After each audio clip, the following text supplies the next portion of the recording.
How to list digital products on TikTok Shop. So hello guys and welcome back to today's video. In today's video, let's talk about how people can list digital products so that they could sell it on their TikTok Shop. So what you will need to do is that you will be able to simply typically add a product over here like you're adding a normal product.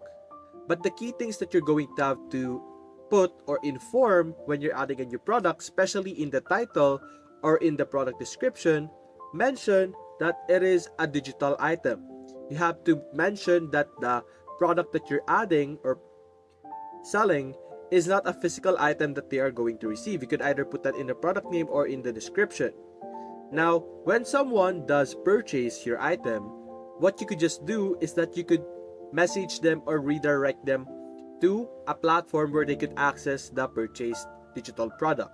You could even use and take advantage of platforms such as Gumroad, which are actually platforms that would allow you to sell digital products. So you could even put it in the description.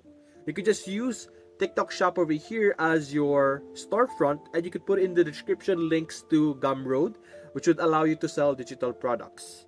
So those are strategies that would allow you to list or sell digital products on TikTok Shop. So that's basically it guys. If you enjoyed this video, leave a like and subscribe. Thanks for watching.